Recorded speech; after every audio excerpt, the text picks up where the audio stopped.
great place to be. So speaking of results that take a while to be written up, we had the main ideas for this about 2 years ago, and it took 2 years to actually finish all the details. And so it's only the second time we get this talk. Unfortunately, Peter and Dylan were at the last conference where I spoke about this, but everybody else hasn't seen this before. That was this work with Dan, Salati, and that chap. I'm gonna start with some theorems which you may know, but they're cool theorems, so I always like starting with cool theorems. So let's start with a set of fields F, called F, and then I look at the class of matrices that just defined as being the matrices that are representable over every field in this set. And that could be a final set, it can be set, and okay, it's a set of fields. And there's a nice theorem of Tat that says that if I include GF2 in my list of sets, then there are only 2 possibilities for this class of matrix. Right? Either the set F includes a field of characteristic other than 2, and then I have the class of regular matrix, or it doesn't, and then I have the class of binary. That's quite nice. And Jeff, look at the case where we have instead GF3 including our set of fields, and you produce this nice result. So, am I stepping in front of you in slides? Oh yeah, am I? I'll just stand over here. That's better. Can't stand in front of Charles because he'll make a huge fuss. Let me know if I'm hiding slides. So what did Jeff prove? Well, you still have regular matrix, of course. So if you put in GF2 in your set, then you get this regular matrix. You could have just ternary matrix. And then what do you have? You could put in GF4 in your set, then you could get sort of unity matrix. You could get put GF5 in, you get dyadic matrix. What the dyadic matrix?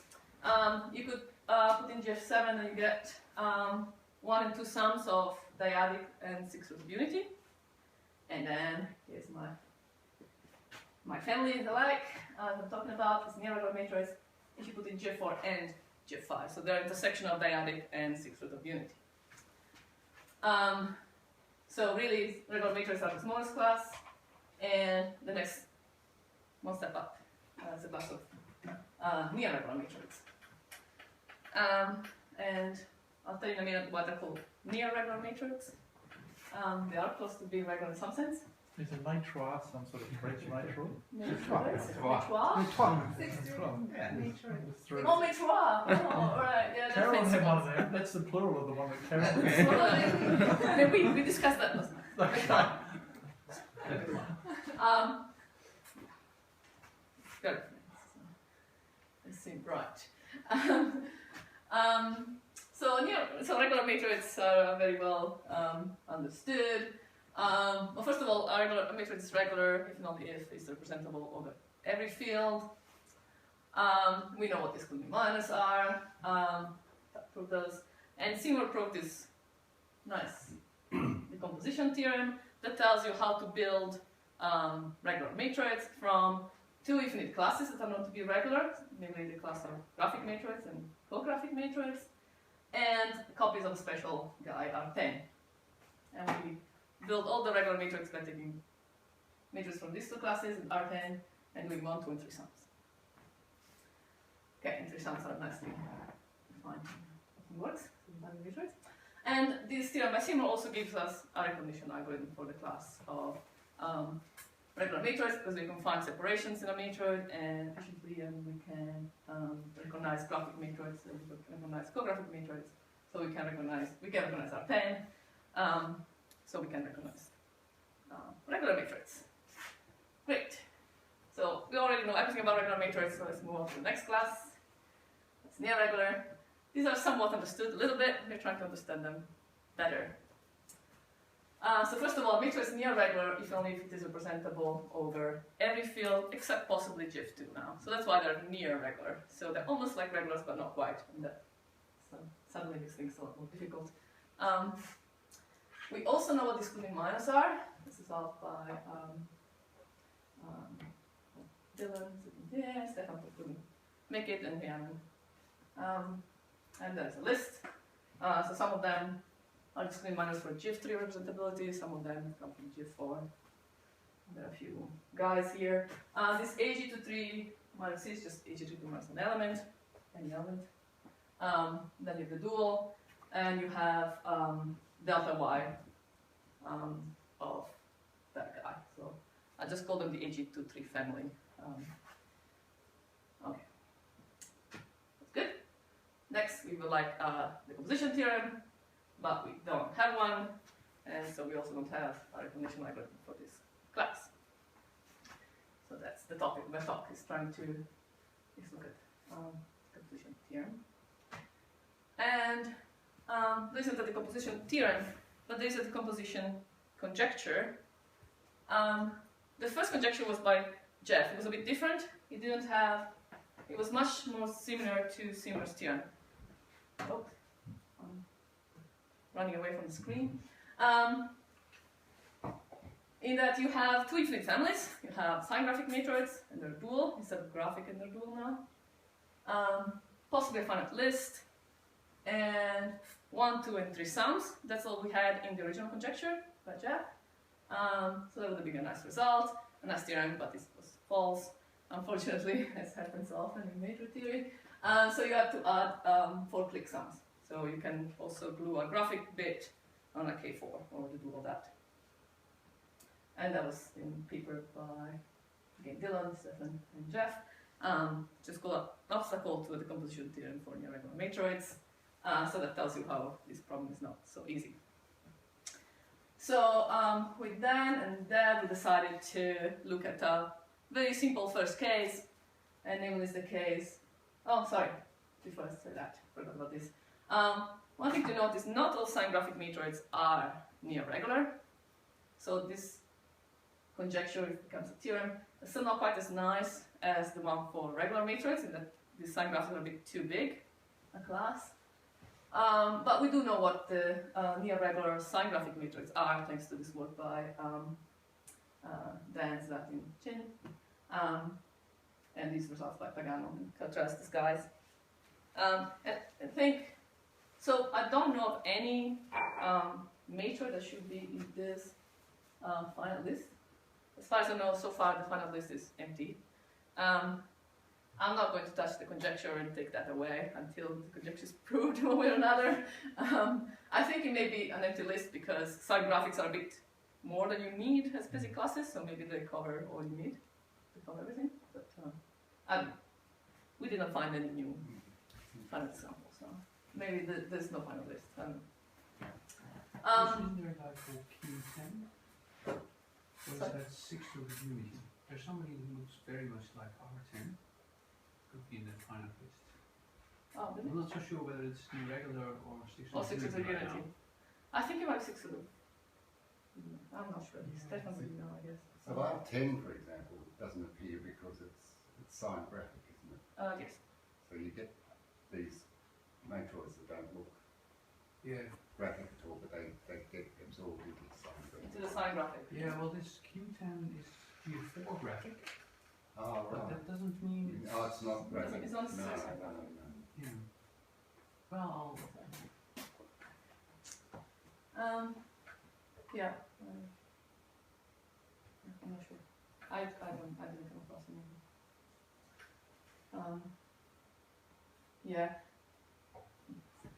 Oh, in the example where they need this 4 graphic sums, is basically a fixed matroid that has it's internally connected thing, and it's regular. It's not sign graphic or dual, or maybe it is. Actually, I'm not sure. I think it is. But it has a K4 restriction and a K4 co-restriction, so you can glue big graphic things or co-graphic things on this K4, and you preserve the near regularity of the thing, and that's why you need big results. And we use it in our result. So as I was saying, we, I think this next slide, yes, we look at the very simple first class, which is the class of single element extensions and co-extensions of graphic matroids. And even though this is just one step away from being graphic, things are already a bit tricky. So we can still work with graphs, which is nice. I like doing that. I mostly do Matroid theory that's disguised as graph theory, really, or graph theory in disguise. But still, there's a little bit of work. Okay, so sorry. So these are our results. The conjecture holds for single element extensions and co-extension of graphic matrix. I should say we have to add dual three-sums to the list of things you do. Okay. So some bits of the proof. First, we worked over GF4. We like GF4 because the additive group of GF4 has the property that every element is its own inverse, and that turns out to be nice. Okay. So look at, for example, look at an extension of a graphic matroid. You have your Sorry, can't bother. So that instead of working over GF5, is that you say? You could have done on GF4. I mean, oh, sorry. Because the irregulars GF4 and GF5. Yes, so yes. So you GF3, done... GF4, GF5. Instead we did GF4. We use GF4. Yeah. Okay. Yeah. So we start with because we start with a graphic matroid, which is representable over every field, and we could extend it as we like. And we decide to do that over GF4. So we have our graphic matroid, and we add a column to it over GF4. So GF4 will be always written as 0, 1, omega squared. So this is the same as having a graph, though now the labels on the vertices are not 0 or 1, as in a binary case, like the one that Karen mentioned in her talk.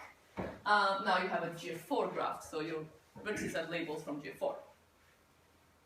And I always put in like squares these special vertices that have a non-zero value on them, and I call them T vertices. T is my new element. So we'll be working with this GF4 graphs. And then for the coextension, what you'd expect, you have again you have your graphic representation here. You add a row and a column, and this row acts as a signature. You have sign graphs. Instead of a sign graph, which is usually over GF2, you have a GF4 sign graph or gain graph. So every edge has a label from GF4. And we have this extra loop floating around from the new element. I don't really care about that, but it's always there. You can assume it's always there. Okay. So the first step is making, in both cases, we basically make the graph tree-connected, sort of, or close to being tree-connected. So we say, okay, if the graph is at one separation, we can break it apart. If it's at two separation, we can break it apart. But we have to be a bit careful. So for the extensions, so when we deal with GF4 graphs, we need to include these dual three-sums to be able to break the graph apart. And for quick extensions, we'll need these 4-click sums. So the 4-click sums don't appear in the extension case; they only appear in the extension case. And these dual three-sums only appear in the extension case. It's a bit weird. Notice how we did it. Right. So the three-sums take a little bit of work to deal with. That's fine. So our graph is basically connected.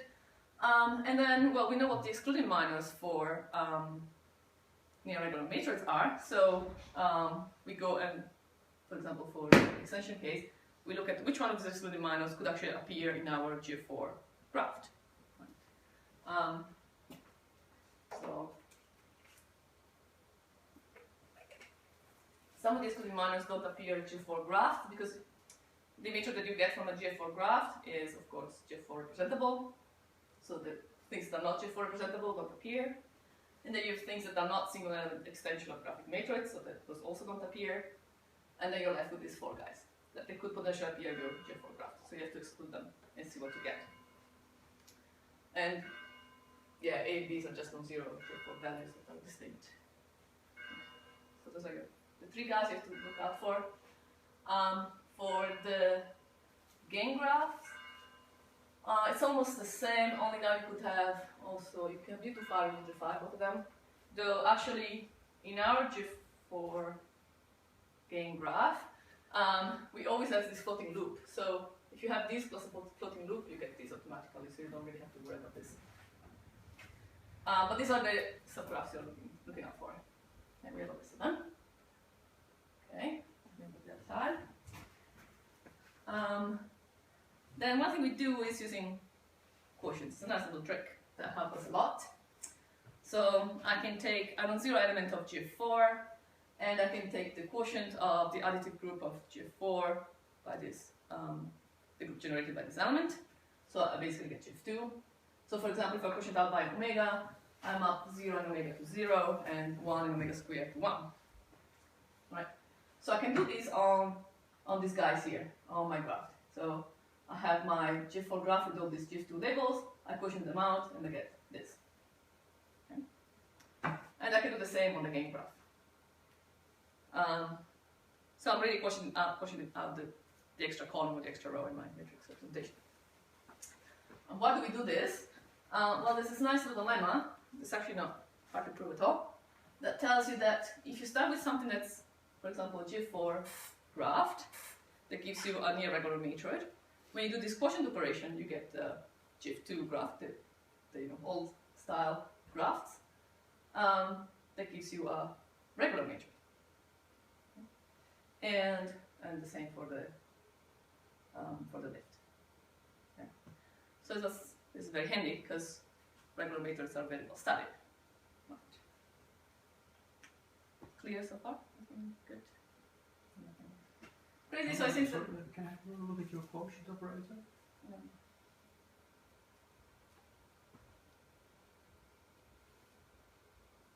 So I could quotient about any non-zero element. Okay. So I can push it out by 1, omega, and omega plus 1. Omega squared. Yeah. I see positive face. Yeah, I'm just wondering what happens if you quotient out by 1. Seems like that should give you... So 0 and 1 go to 0, and omega plus 1 go to omega. So you get 0 and omega, which is the same thing as 0 and 1. Yeah, sure.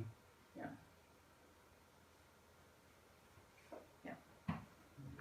Incidentally, I thought, oh, maybe we can use this in general.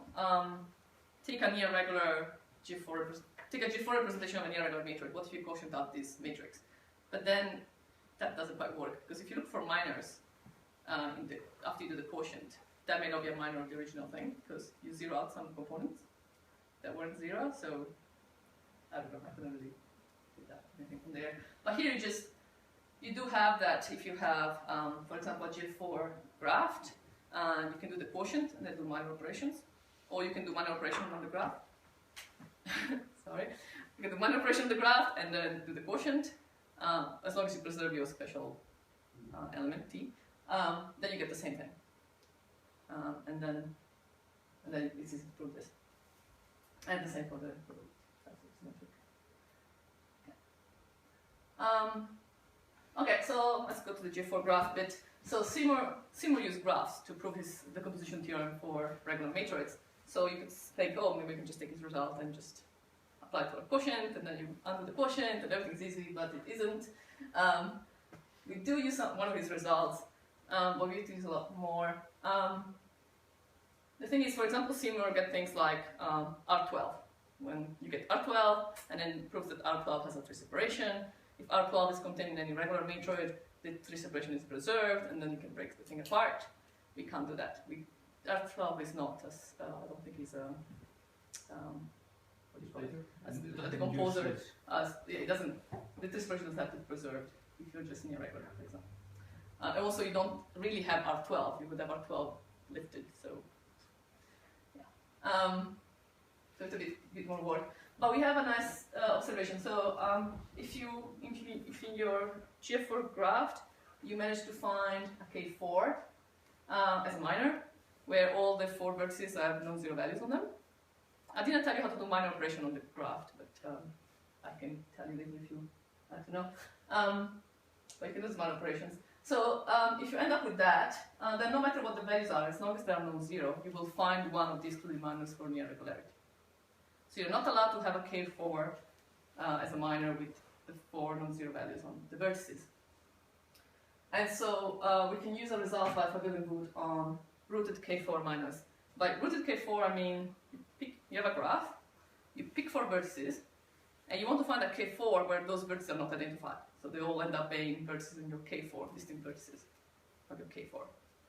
So you basically, picture. You have a graph, and you pick 4 vertices, A, B, C, D, and you want to find a K4 where really the bags of the minor have A in one of them, B in the other, C in the other, D in the other, and that's your K4. And what are these results like? These results say, so there are a few results depending on the connectivity, but it says that, basically it says that if you cannot find this, say your graph is tree-connected, if you can't find this, it's because your graph, you take a planar graph, you put your 4 vertices on the same face, and then you can glue in 1, 2, and 3. You can glue in non-planar bits on one vertex, an edge, or a triangular face. So it's this planar web. So it's basically the same as the linkage configuration, when you don't have a linkage between two pair of vertices. Yeah. So that's quite nice. It's a very nice, useful tool. So they basically do a lot of the dirty work for us. It's nice. Right. So basically, if we have a few cases. We have the case where the graph is planar, where all the special vertices, the non-zero vertices are on the same face, and that's just one of the configurations we have. We can prove in that case the vertices have to look in a certain way. You take the dual, that will give you a gain graph, G4 gain graph, and you get what you need. You get a sign graphic matrix or a dual. And otherwise, you prove that the matrix wasn't near regular to start with. You get a K4. But it takes a bit of work. One of the problems that was really annoying, so we thought we were pretty much done, and then this came up, is you may have a matrix where a graph where you don't have any graphical tree separation. So you don't have a tree separation when one side is basically just a graph. Right? If you had that, you just decompose, right? You just do a tree sum. But it could be that you created that after doing the quotient, which is very annoying. So here, for example, if I quotient out by omega, I kill these two vertices, and then suddenly I have a graphic case. And many of the theorems that tell you what, regular matrices look like and so on, will be happy with this outcome and say, oh, we just decompose. But for us, that's not good, because in the original matrix, we couldn't decompose. So those are quite annoying. So anyway, that's fine. For the G4 gain graphs, again, we take our quotients. We have now a sign graph that gives us a regular matrix, and Vacquerie has characterized what these sign graphs look like. That's also very nice. And again, we have this problem that taking the quotient may create this graphical tree separation. A nice thing that we can use, though, is that there are 3 elements in G4 that we can quotient out by. So we can do all 3 quotients and see what happens. So we combine the structure of 2 different quotients and see what we get. And we use that. Just if all 3 quotients are regular, is that sufficient for the original being? We know that all 3 quotients. Oh, sorry. So it's necessary. If your graph is near regular, the quotient has to be near regular. Has to be regular. But in the other direction, if all 3 quotients are regular. No, we know that. So our lemma says that any quotient is regular. Every quotient is regular. All right. But it's not true. The converse is not true. Okay, make things non-regular, near regular. Yeah. So we know that no matter which quotient we take, we get something that's regular. So that gives us. So we have information about 3 different possible quotients. The graph is still the same. So we only change the special vertices. So we kind of can locate them. Just so I'm clear on it, you're saying that you can have a non-near regular matroid with the property that all 3 quotients are regular. Yeah. Certainly. Otherwise, otherwise the theorem would be very easy. Otherwise you have a very powerful tool. Otherwise it would be done, because there's the little lemma that's easy, and then so I'm not going to the little details of fiddling around with things. So we have this theorem for single element extension and co-extension of graphic matrix. Our next planned step would be to do the same for single element extensions and co-extension of sign graphic matroids. There things are a bit more complicated because a sign graphic matroid has a natural representation of GIF 3D. Now if you try to go, you can also, for the near regular ones, you can give a natural representation of GIF4, but it's not super natural, I would say. It's not as easy to work with. And then you have to stick this extra element, and things get a bit complicated. You get graphs with double signatures, or like a signature and a graphed element, hyperedge, so it's a bit. We didn't look at it very much. Our hope is that since these things have so much stuff going on, maybe the excluded margins will be very small in a way, very small graphs, and maybe we don't have very much happening there, but we haven't really got much. So that'll be the next step, and that's all I have to say. Thank you.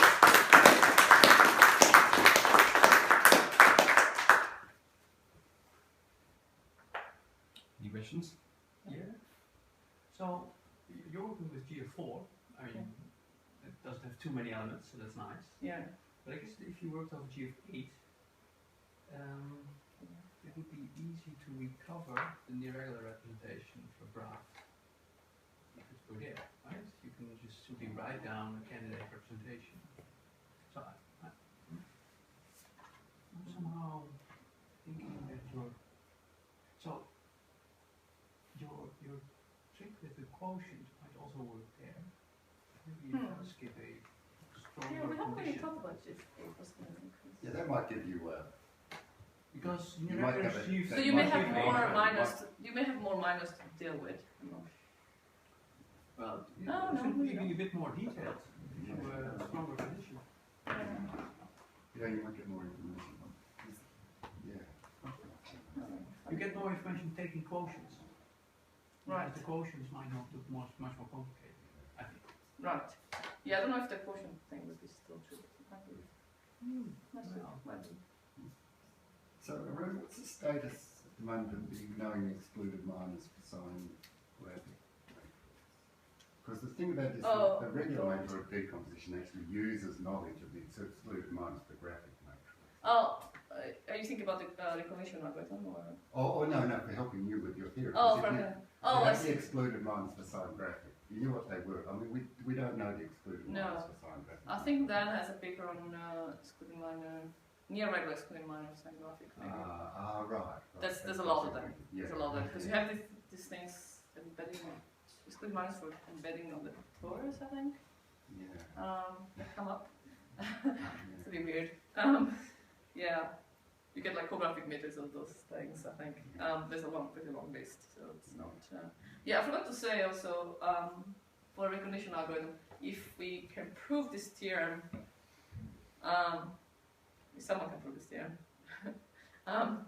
then that would give you a recognition algorithm modulo Rudy and Stefan finishing writing the recognition for near regular sign graphic matrix.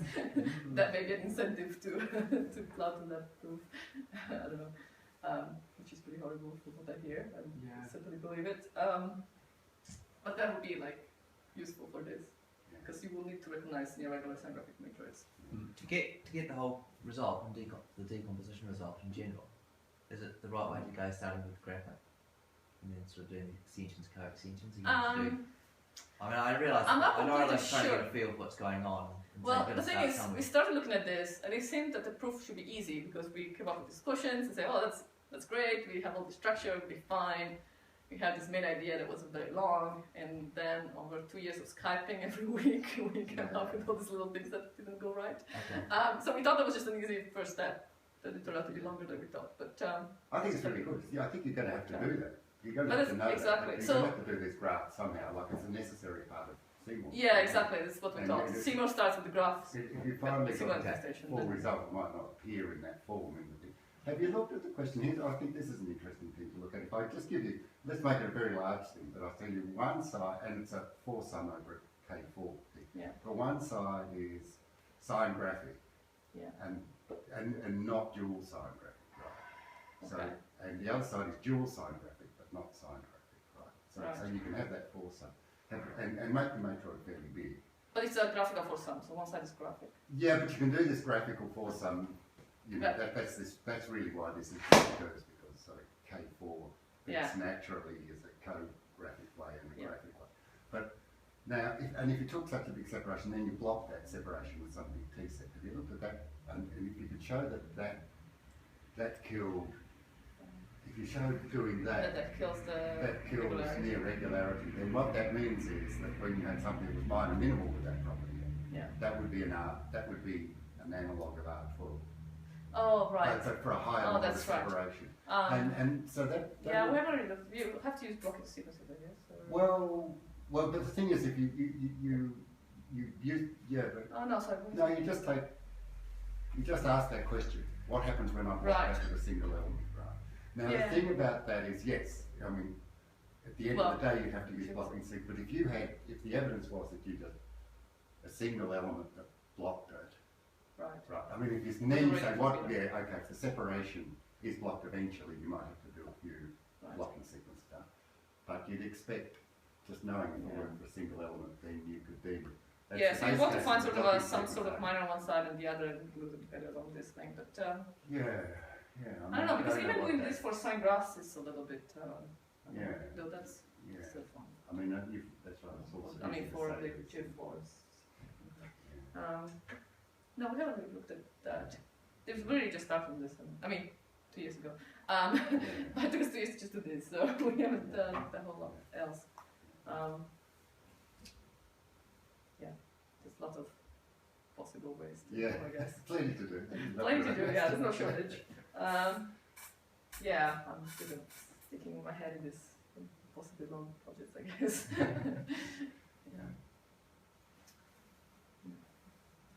But if anybody would like to work on this, very welcome.